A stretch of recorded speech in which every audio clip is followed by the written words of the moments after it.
네, 안녕하세요. 박중사입니다.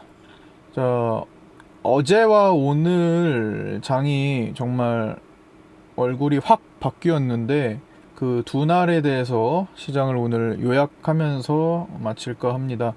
어제 정말 우리나라 시장 전 세계에서 거의 유일하게 대패닉이 일어났었죠. 음, 이제 일본 시장도 한 1% 정도 빠지는 평균적으로 큰 범위에서 빠지지 않는 날이었는데 1, 2% 정도, 2, 3% 정도 선에서 움직이던 날인데 우리나라만 유독 코스닥 기준 최대 14%대까지 빠지고 코스피도 10%에 육박하는 수준으로 하락을 하는 엄청난 날이었죠. 그런 모습을 보였는데 여기에는 몇 가지 원인이 있었던 것 같아요. 이거 우리 시장의 어떤 문제점이었던 것 같습니다. 지금까지 어제를 제외한 엊그제까지는 전 세계의 동일한 기조였는데 어제는 이제 우리 시장만의 어떤 특징이 드러난 것 같습니다. 일단 기본적으로 약간 건실하지 못한 신용 물량이 조금 많이 있었죠. 우리가 평소에 10조 원 이상을 육박을 하는 뭐 그런 신용 물량들, 즉 개인의 욕심이 많이 담겨 있는 그런 신용 물량들이 정말 오랜 기간 동안 너저분하게 있었던 시기를 이렇게 한동안 거쳐왔었어요. 근데 그거를 사실 처리를 해줘야지 시장은 사실 탄력을 받을 가능성이 높았는데 정말 그 물량이 잘 안 나왔다라는 거죠. 즉 그냥 그 상태에서 시장이 올라와 버리면 결국에는 빌린 돈으로 투자를 한 사람들의 수익이 생겨버리니까 전체적인 시장 구조가 뭔가 건전하지 못할 수가 있어요. 즉 신용이 나쁘다라는 것을 말씀드리는 건 아닌데 신용을 잘 쓰면 좋아요. 그래서 레버리지 투자라는 거는 투자 기법의 방법 중에 하나입니다. 그래서 기관들도 레버리지를 사용을 하고 신용도 다 써요. 기관들도 개인만 쓰는 게 아닙니다. 그래서 하나의 방법, 그리고 이제 파생 투자 같은 경우는 기본적으로 레버리지가 있는 거잖아요. 그래서 그런 뭐 레버리지를 쓴다고 해서 반드시 나쁜 건 아닌데 관리를 잘 할 줄 알면 괜찮다라는 겁니다. 근데 아무런 대처를 못하는 분들이 그냥 무턱대고 나 욕심에 신용을 쓰는 경우가 무조건 이런 물갈이에서 도태될 수밖에 없다라는 거예요. 그 전에 관리를 해서 잘랐으면은 신용은 어쨌든 거기서 버틸 수 있는데 사실 그냥 계속 놔뒀으면 이거는 반대 매매가 안 나갈 수가 없는 거거든요. 보통 이제 신용은 1,000만 원을 기준으로 봤을 때 1,000만 원을 보통 더 얹어가지고 2,000만 원치 산다고 보통 평균적으로 생각을 한다면 증권사는 140%를 기준 마지노선을 보통 삼는 경우가 많아요. 150%나. 그래서 1,000만 원 가지고 2,000만 원치 샀는데 이게 1,400만 원 이하로 떨어지면 반대 매매가 나가는 거거든요. 그렇죠? 그게 140% 담보 비율. 그래서 내 돈 1,000만 원으로 1,000만 원 빌려서 그 빌린 돈이 400만 원이 되면 그걸 이탈해버리면 증권사에서 강제로 1,000만 원을 회수해가는 그런 전략인 거예요. 하한가를 강제, 아침에 시초가에 하한가 주문을 강제로 내면서. 그래서 그런 이제 증권사의 방어책을 사실 이번에 정부에서 그걸 자제해달라 이렇게 요청을 했었잖아요. 권고사항으로. 이번에 반대매매 때문에, 그러니까 즉 반대매매 때문에 이게 시장이 이렇게 문제가 될 수 있어? 그럼 반대매매 못하게 해. 약간 반대매매 하지 말라고 요청 좀 해. 이런 식으로 지금 거의 무대책에 그때 시장 공매도 조치 있을 때 같이 냈잖아요. 시장 조치로, 시장 안정화 조치로. 말도 안 되는 거죠. 그 손실을, 증권사의 손실을 뭐 어떻게 보장해 주는 것도 아니고, 그죠? 말도 안 되는, 대책 없는 그런 전략, 그런 시장 안정화 정책이었고, 그래서 결국에는 그게 이루어지지 않았던 것 같습니다. 그래서 반대 매매가 어마어마하게 쏟아졌죠. 근데 반대 매매가 보통은 쏟아질 때 아슬아슬한 범위에서 못 지켜가지고 그 물량의 소량을 이제 반대 매매가 되는 경우가 많아요. 140%면은 한 130, 한 6% 이렇게 돼가지고 보통 일반적으로 나머지 4%에 해당하는 것 정도만 다음날 시초가에 내면서 그렇죠? 그렇게 조금씩 되는 경우가 많은데, 어제 같은 경우는 141로 막 이런 식으로 막 아슬아슬하게 관리가 되고 있던 분들이 한 방에 110 이하로 혹은 100 이하로 뚝 떨어지는 날이었어요. 100 이하로 떨어지면 뭐예요? 내 빌린 돈도 녹아있다라는 겁니다. 1000만원 빌려서 1000만원 가지고 1000만원 빌려서 2000을 했는데 지금 평가금이 900이 되면 90이 되는 거잖아요. 그러면 뭐야? 빌린 돈 1000만원을 다 갚지도 못해요. 그러면 내 돈 0이 됩니다. 깡통 계좌가 바로 돼버리는 거거든요. 깡통이 되고 오히려 100만원을 갚아줘야 되는 입장이 돼버립니다. 근데 그게 어제 많이 일어났어요. 어제 그 범위를 한 번에 쏟아냈기 때문에 원래 천천히 내려가는 장에서는 담보 비율도 보통 천천히 내려갈 수밖에 그런 경우가 많은데 어제 같은 경우는 그냥 건너뛰어버렸다라는 거죠. 즉 증권사들이 어제 굉장히 정신없이 바빴습니다. 문자를 날리고 막 연락을 취하느라. 왜? 담보 관리 때문에 이거 잘못하면은 증권사가 빌려준 그 빌린 돈까지 회수를 하지 못하는 경우가 생겨버리니까. 그래서 오후장에 정말 어쩔 수 없는 물량들이 많이 투매가 나왔고 대거 계좌에 혼자 어제 보면은 단일 계좌 매도 개인 계좌들 단일 계좌 매도 굉장히 많이 나왔어요. 공시 보시면 알고 공시 보시면 나오겠지만 어제 뭐 단일 계좌 굉장히 많이 나왔습니다. 하나 뭐 예를 들어 보여드리자면 이 단일 계좌 공시 어제 어마어마하게 쏟아졌어요. 그냥 이거 전체에서 단일 치면 다 나오겠죠?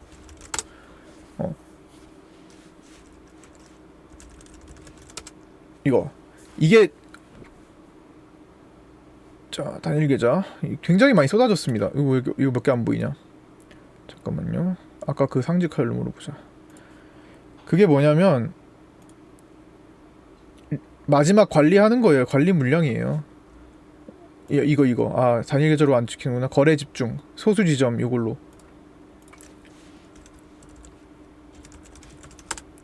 이게 어마어마하게 어제 같은 시간에 쏟아졌죠. 많은 종목들이 단일 계좌에서 마지막 매도를 그냥 해버린 겁니다. 오후장에. 진짜 어제 같은 시간에 다 공시 나온 거잖아요. 다 공시해야 되는 거니까. 끝도 없죠. 동시에 나온 게 다 보면은 이렇게 외국인들이든 개인들이든 개인 계좌든 정신없이 그냥 어제 마지막 매도하기 바빴다라는 거예요.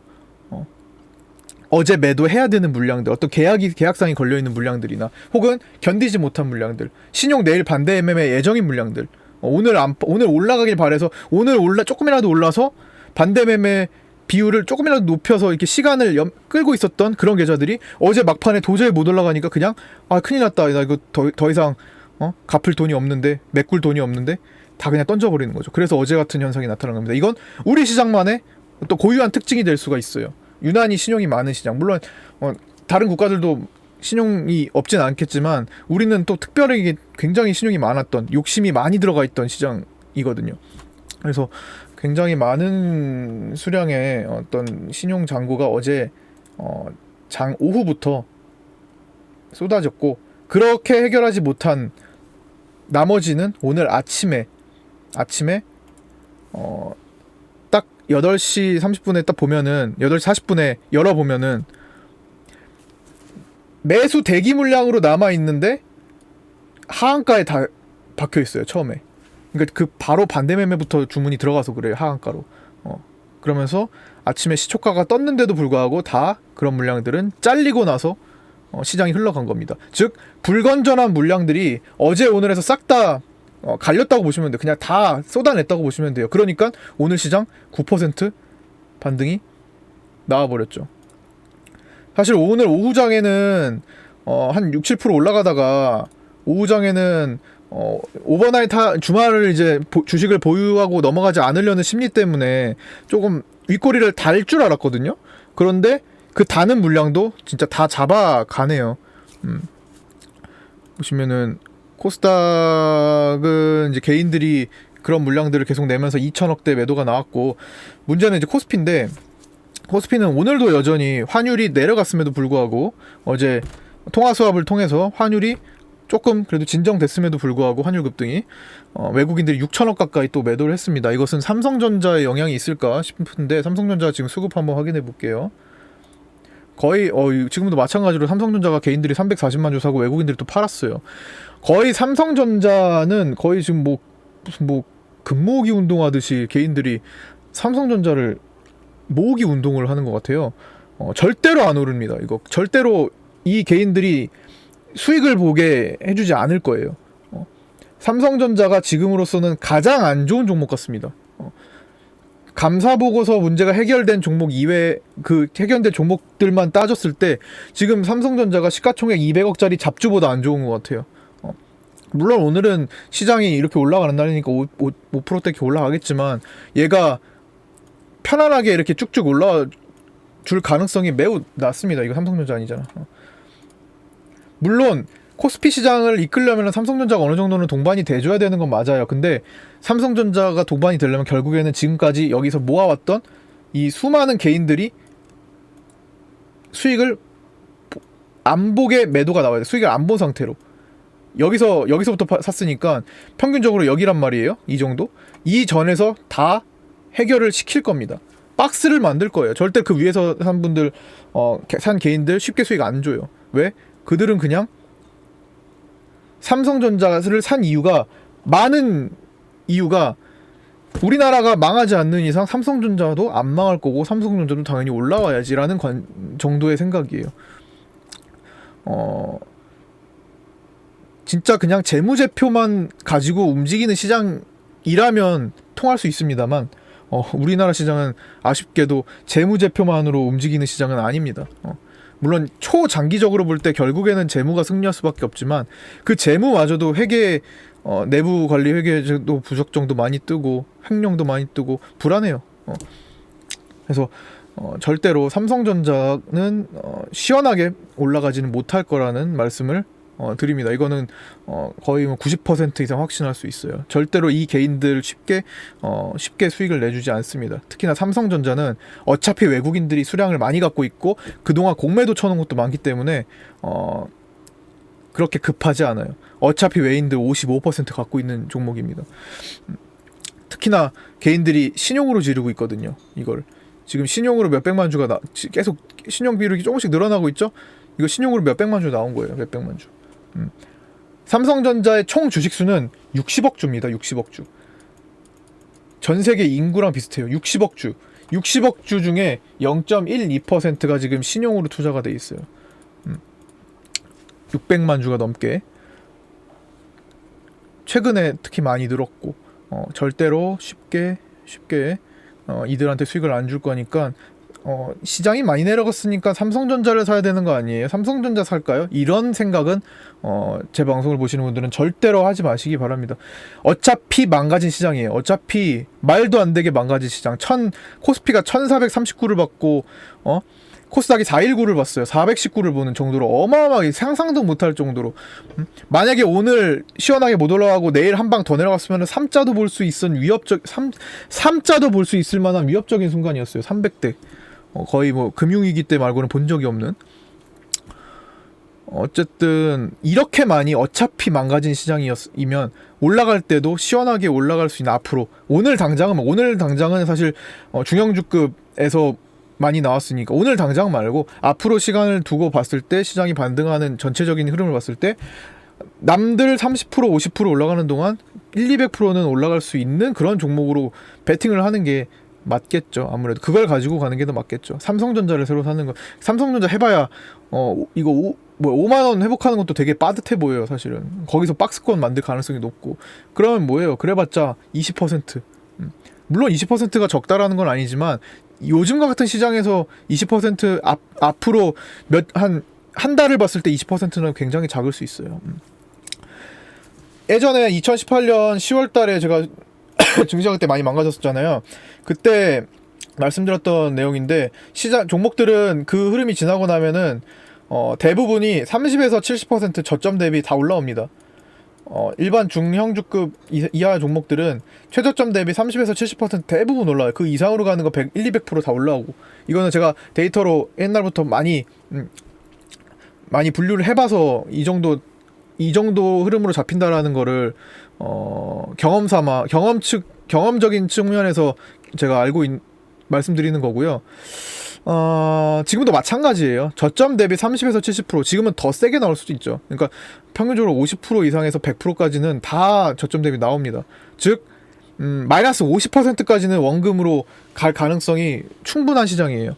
그 이상도 물론 그 중에는 200~300%까지 올라가는 것도 많이 나올 거예요. 그건 차트를 돌려보세요. 한번 그냥 적당한 종목 아무거나 오래된 종목들 아무거나 보고 놓고 아무거나 놓고 그때 흐름 2018년 10월 그리고 혹은 2019년 8월 2019년 8월에도 무역전쟁 때문에 많이 떨어졌었죠. 그때 뭐를 볼까 그때 많이 떨어졌던 종목들 아무거나 생각나는 거 보시면은 이 구간이죠. 이렇게 정말 엉망으로 떨어졌었잖아요. 이 당시 여름에 이땐 10월이다 2018년 10월에 그러고 나서 이런 구간들을 평균적으로 많이 냅니다. 중소형주들은 바로 안 올라가도 이거는 적어도 이거는 한 100% 이상 다 저점 대비 보시면 저점 대비 여기까지 100% 다 넘어가잖아요. 30에서 70 그 많게는 100% 1, 200% 이거보다 더 많이 나간 것도 많아요. 그러니까 적어도 저런 파동을 볼 수 있는 종목 삼성전자에서 저거는 같은 시간 내에 보기는 어렵겠죠. 그래서 평균적으로 이 정도는 되는 것 같아요. 그래서 그런 종목들을 공략을 하시는 게 좋겠고 그런 종목들을 보유를 했다면 좀 더 끌고 가는 편이 낫겠죠. 다만 계속 관리를 해줘야 돼요. 수익 나는 종목 있으면 다시 손실 나는 종목을 비중을 줄여서 비중 관리해주고 수량 관리해주고 그렇죠? 그런 관리를 꾸준히 해 나간다면은 결국에는 이 지금 시장 어느 정도 극복을 할 수 있을 거라고 봅니다. 신용으로만 안 잘렸으면 돼요. 신용으로 잘렸어도 내가 복구할 수 있는 자금이 있으면 충분히 합니다. 그리고 보통 일반적으로 올인하진 않잖아요. 그러니까 주식 내 자산의 전부를 주식에 갖다 넣는 경우는 드물잖아요. 다른 데도 투자가 돼 있고 은행에도 들어가 있고 예금도 있을 것이고 그죠? 현금으로 좀 들고 있는 것도 있을 것이고 부동산으로 있는 것도 있을 것이고 보통 이렇게 분산을 해놓기 때문에 사실은 요즘 같은 장에서는 어제부로는 사실 그런 여유 자금이 있으면 조금은 다시 주식으로 좀 보충할 수 있는 그런 승부사적 기질도 사실은 주식 투자자에서는 필요해요. 근데 지금 뭐 당장 이미 놓친 거 아니냐 9% 올라와서 시장이 9%서 놓친 거 아니냐 아니 절대 그렇지 않습니다. 내일 월요일에도 오늘 9%가 올랐기 때문에 뭐 4, 5% 조정이 나올 수도 있는 거예요. 그럼 더 다음번에 기회도 있을 수 있는 거고 아직 코로나 치료제가 나오지도 않았어요. 아직까지는 불안한 시장입니다. 통화 수합 됐고 뭐 환율 안정 그다음에 뭐 유가도 좀 올라오고 있죠. 유가 안정 뭐 이런 거 된다고 하더라도 궁극적으로 지금 가장 문제를 일으켰던 코로나가 완벽하게 해소가 되지 않는 이상 시장은 계속 불안정하긴 할 거예요. 물론 앞으로 여름까지는 계속 코로나가 갈 거라고 예측을 하고 이미 시장은 한 방에 얻어맞은 건 있습니다. 그래서 시장이 예상하는 정도로만 코로나가 확진이 돼도 시장은 유유히 올라올 수 있어요. 그러나 예상치 못한 일이 발생할 수도 있잖아요. 시장이 예상하지 못하는 일이 발생한다면은 여기서 더 밀릴 수도 있는 거죠. 그러니까 아직 앞일은 확정 지을 수 없습니다. 그렇기 때문에 좀 더 지켜보면서 타이밍을 노려도 될 거고 여유 자금의 경우는 어차피 주식으로 들고 있기 때문에 주식은 오늘 자연스럽게 계좌는 회복이 됐을 거예요. 현금으로 들고 가신 경우는 어느 정도는.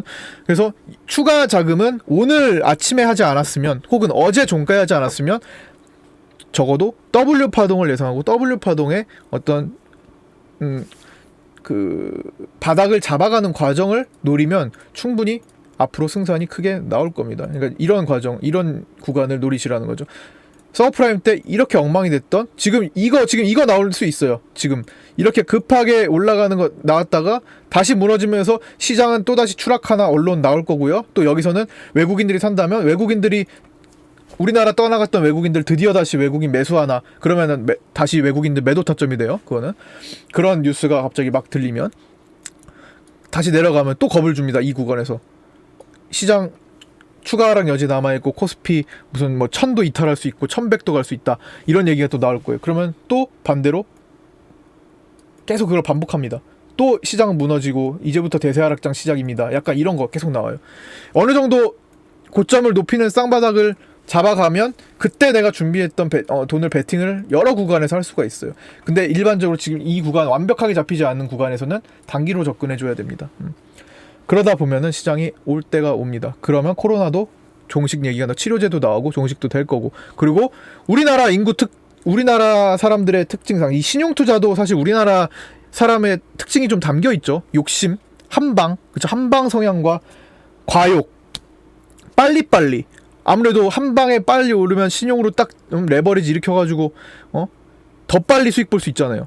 그렇죠? 심지어 오죽하면은 10배 스탁론이 나오겠어요. 10배 스탁론이 엄청 성행하죠. 내가 100만 원만 가지고 있어도 1000만 원치 투자할 수 있게 해줄게. 우리나라에서 그게 통해요. 그렇기 때문에 그런 성향을 이용한 이런 어제와 같은 일이 발생할 수도 있는 겁니다. 그건 다 중국이 예전에 겪었던 거거든요. 중국이 오랜 기간 동안 겪어왔던 일을 우리는 이제 겪고 있는 거예요. 중국 시장 잠깐만 볼게요. 중국이 과거에 그런 걸 굉장히 많이 겪었어요. 정말 중국 개인 투자들 많잖아요. 인구가 그냥 거의 인구가 우리랑 비교가 안 되니까 이런 구간에서 시장이 와르르 엄청 올라갔다가 와르르 무너지는 그런 모습들 다 겪어왔던 거예요. 중국 시장은 몇 번을 겪었어요. 보시면 과거에도 이렇게 하여튼 우리나라 인구 특성상 우리나라 사람들의 특성상 신용투자도 그렇고 또 지금처럼 코로나 때문에 어디 밖에 나가지도 못하고 놀지도 못하고 돈이 있어도 쓰지도 못하고 이런 상황들이 많아요. 자, 코로나가 종식됐습니다. 오늘 공식적으로 코로나의 종식을 알립니다. 딱 이 얘기가 나오면은 우리나라 사람들은 어떻게 할 것 같으세요? 아니야, 믿을 수 없어. 아직도 코로나야. 밖에 안 나가야지. 나는 평생 집에서 놀 거야. 집에서만 있을 거야. 이럴까요? 아니면은 그동안 못 나갔던 거 와 여름이다 하고 확 다 나가서 돈 쓸까요? 우리나라는 소비에 오버슈팅 나올 가능성이 매우 높습니다. 유럽과는 좀 달라. 유럽은 그래도 좀 조심하면서 아마 그렇게 움직일걸요? 우리나라는 가장 소비에 오버슈팅이 많이 나올 국가예요. 지금도 골프장은 성행하고 있어요. 사회적 거리두기 조금 뛰어서 좀 사람끼리 붙어서 운동하는 게 아니잖아요.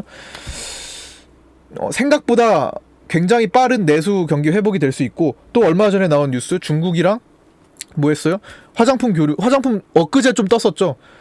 가장 먼저 무역이 풀릴 거 중국은 지금 확진자 우리 둘만 줄어들고 있잖아요. 중국과 우리나라만 제일 먼저 생겨서 제일 먼저 줄어들고 있죠. 가장 먼저 교류를 시작할 거고 또 정부도 그거를 추진을 할 거고 그렇죠.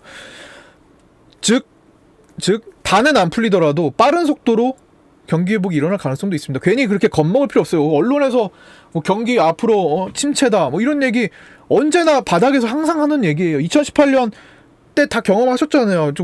2008년에 서브프라임 때 제 최바닥에서 항상 그런 우려가 가장 극심해졌어요. IMF 때도 마찬가지예요. 가장 경기 침체 우려를 많이 하는 때가 가장 주가가 많이 내려갔을 때 보통 그런 얘기를 합니다. 가장 우려가 많이 가장 걱정을 많이 줘서 그냥 주식을 못하게 만들고 투자를 계속 안전한 곳에만 묶어두게 만들어요. 그리고 누군가는 강력하게 쓸어 모아서 부를 창출해내려고 하죠. 역사잖아요. 항상 역사적으로 반복되고 있잖아요. 역사적으로 반복됐다고 해서 무조건 되는 건 그렇게 또 일어나는 건 아니지만 역사를 또 무시할 수는 없는 거잖아요. 그래서 너무 그 언론에 저도 지금 언론을 무시하는 게 아니라 저는 종이신문을 되게 오래 해왔어요. 한국경제신문, 매일경제신문, 뭐 다른 그냥 일반 주간지 정말 저는 고등학생 때부터 봤기 때문에 되게 오래 봤습니다. 그래서 이 언론이 어떤 그 뉘앙스를 가지고 언제 어떤 기사를 보는지 굉장히 많이 추적을 많이 해왔어요. 그래서 언론의 너무 공포감과 또 반대로 언론의 너무 흥분, 기대감 이런 것도 자제를 해야 됩니다. 그래서 경기 침체가 물론 당연히 안 좋겠죠. 당연히 그동안에 누적된 게 있는데 당연히 안 좋은 건 맞습니다만 우려할 정도로 앞으로 회복이 불가능할 정도로 그렇게 만들어지는 않을 거라는 겁니다. 소비 오버슈팅 나오고 무역 다시 재개하고 또 코로나 치료제 잡고 다 전 세계적으로 또 이제 활동하기 시작하면 금방 또 잡아요. 이게 금융 시스템의 붕괴가 아니었기 때문에 물론 그렇게 될 우려감에 지금 이렇게 떨어진 거지만 통화 수합하고 한시 안정되고 하면은 금방 풀립니다. 너무 걱정하지 마시고 또 그러니까 각자 계좌 관리를 잘 신용 반대매매 안 당하게 이런 것들 잠보비를 관리 잘 해주시고 일단 신용을 안 쓰는 게 우선입니다. 안 썼으면 현금이시면 하나하나 풀어갈 수 있어요. 먼저 올라오는 것들 해가지고 더 살 거 더 사고 아니면 줄일 거 줄여서 현금 만들어서 다시 새로운 거 하고 만들어갈 수 있습니다. 시간을 두고. 그래서 올해 말이 되면 시장은 많이 변해 있을 거예요. 너무 주눅들 필요 없습니다. 어제 진짜 공포감이 너무 극심했기 때문에 사실 어제 많은 생각이 드셨을 가능성이 높아요. 다 압니다. 그러나 또 오늘처럼 이렇게 반등도 주잖아요. 또 앞으로도 다 메꿔 나갈 수도 있는 거니까 너무 주눅들 필요 없고 어차피 이런 시장이 한번 지나가고 물갈이가 되면 지금 물갈이가 올해 들어 계속 나오고 있단 말이에요.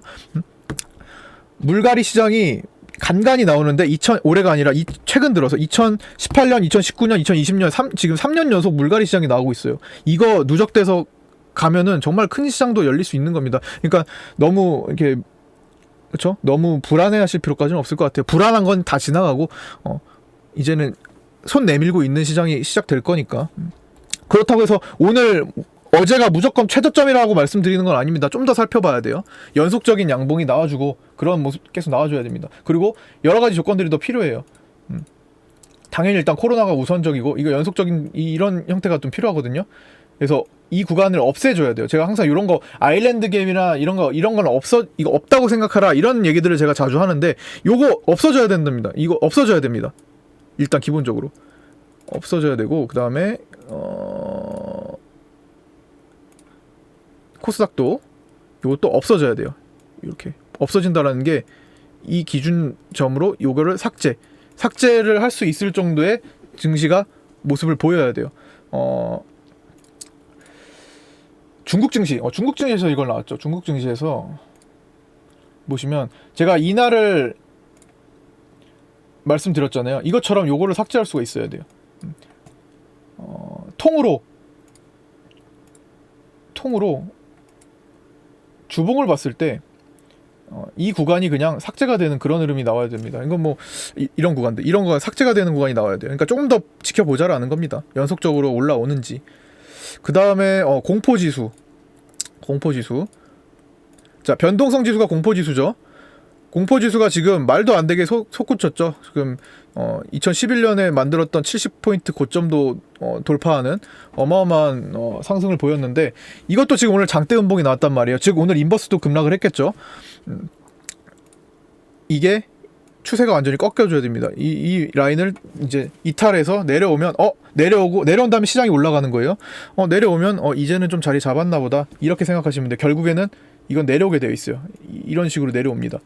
과거에도 항상 그랬던, 지금 이렇게 낮아 보이는데 항상 이런 식으로 고점 찍고 내려옵니다. 다시 안정화되어 있는 성질이 있어요. 그리고 시간이 지나면 또 올라오려고 성질이 있고 계속 그걸 반복하고 있으니까 조금만 더 지켜보시고 판단하시면 될 것 같아요. 결국에는 코로나가 단기간에 이게 해소가 되지 않을 거라고 보면은 W 파동으로 2018년 막바지에 시장이 자리 잡았던 모습처럼 펼쳐질 가능성이 높아 보입니다. 그리고 일단 기본적으로 코스피 기본적으로 지금 이 구간은 어떤 구간이냐, 월봉으로 볼게요. 지금 이 구간은 지금 이게 월봉이에요. 코스피 월봉인데 이 추세는 여기 지금 이 구간, 이 이탈한 구간은 기업들의 가치를 PBR로 나타내서 볼 때 0.6 정도가 되는 구간이었어요. 말도 안 되는 구간이에요. 그러니까 기업이 10이라는 가치를 가졌으면 6밖에 평가를 못 갖고 있는, 다 전부 다 합산해서 이런 구간까지 떨어졌던 겁니다. 이 당시에 0.7대였어요. 서브프라임 때가. 서브프라임 때 저점을 0.7대에서 잡았습니다. 그 다음에 2003년과 2001년 9.11 테러 당시, 2003년 카드 대란 당시에 최저가 0.67이었어요.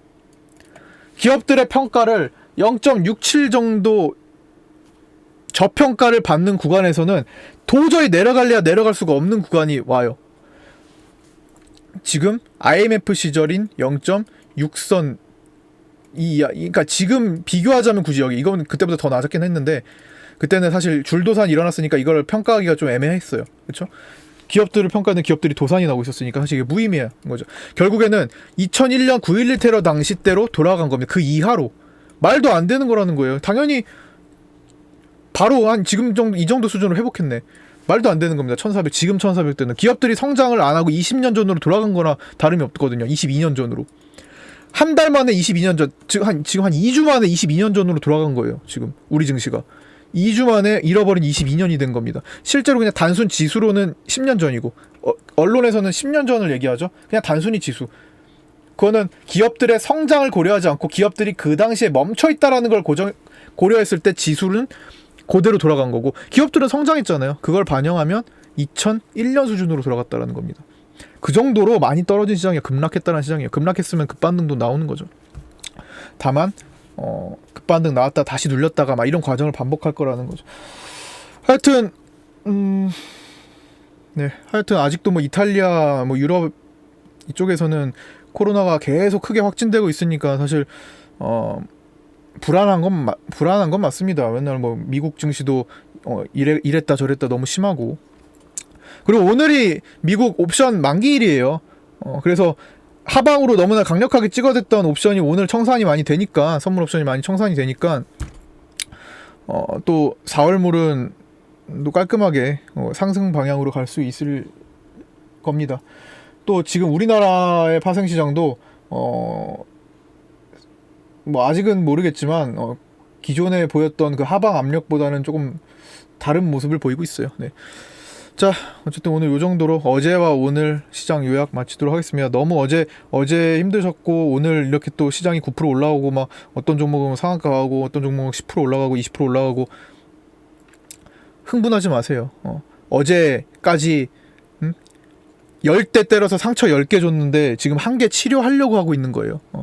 1일배하지 마시고, 오늘도 흥분하지 마시고, 어제는 솔직히 뭐 겁을 안 먹을 수가 없는 수준이었지만, 그래도 이미 지나왔으니까 앞으로도 최대한 감정의 변화를 최소화하시기 바랍니다. 그래야 이 시장, 이 말도 안 되는 이 우리나라 시장 및 전 세계 지금 코로나 대란 이겨낼 수 있어요. 이겨내면 큰 시장 올 수 있습니다.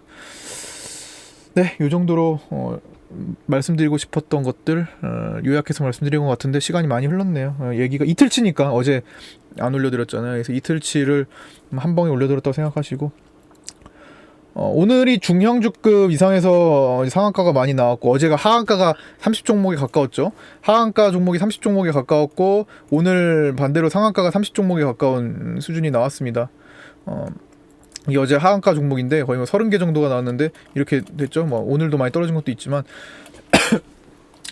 월요일에도 시장이 뭐 특별하게 막 크게 많이 엄청 심하게 밀리지 않는다면 중소형주들 관리 들어오면서 지금의 상한가 관종보다 더 세게 나올 수도 있어요. 때가 되면 다 탄력 받을 종목들 갖고 있는 상태로 가시면 됩니다. 네, 나머지는 월요일에 얘기하도록 하고요. 주말 잘 보내시고요. 오늘 그래도 좀 주말을 어제보다는, 오늘 밤보다는 좀 편안하게 주무실 수 있을 것 같아요. 물론 어젯밤에도 통화사업부 얘기 나오면서 어느 정도는 예견할 수 있는 일이었지만 네, 이 정도로 마치도록 하겠습니다. 자, 고생들 많으셨고요. 주말 잘 보내시고, 아프리카TV에서 보시는 분들은 일요일에 보거나 아니면은 월요일 9시에 곧 뵙겠습니다. 자, 마칠게요. 수고 많으셨습니다.